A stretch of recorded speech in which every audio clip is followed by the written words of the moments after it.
નમસ્કાર, હું રાહુલ વેગડા એશિયાના સૌથી જૂના અખબાર મુંબઈ સમાચારના ડિજિટલ પ્લેટફોર્મ પર આપનું સ્વાગત કરું છું।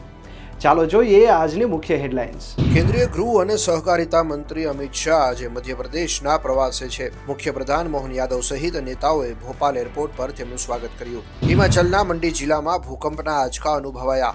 ભૂકંપની તીવ્રતા રેક્ટર સ્કેલ પર 3.4 માપવામાં આવી હતી। ભૂકંપનું કેન્દ્ર જમીનથી 5 કિલોમીટર નીચે માપવામાં આવ્યું। પોરબંદરનું માલવાહક હયાન નામનું જહાજ મસ્કતથી સોમાલિયા તરફ જતા દરિયામાં તૂટી પડ્યું।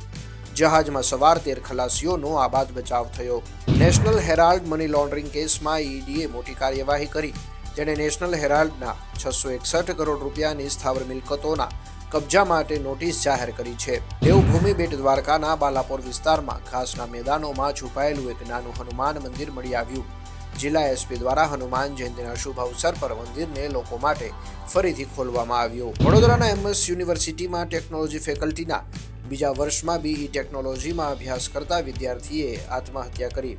આત્મહત્યાનું કારણ અકબંધ। મોહન બગાન સુપર જાયન્ટ્સે ઇન્ડિયન સુપર લીગ ફૂટબોલનો ખિતાબ જીત્યો। ગઈકાલે કોલકાતામાં રમાયેલી ફાઇનલમાં મોહન બાગાને બેંગલુરુને 2-1થી પરાજય આપ્યો હતો। તો આ હતી આજની મુખ્ય હેડલાઇન્સ। આવા જ માહિતીસભર વિડીયોઝ અને મહત્વની અપડેટ્સ માટે જોતા રહો મુંબઈ સમાચારનું ડિજિટલ પ્લેટફોર્મ।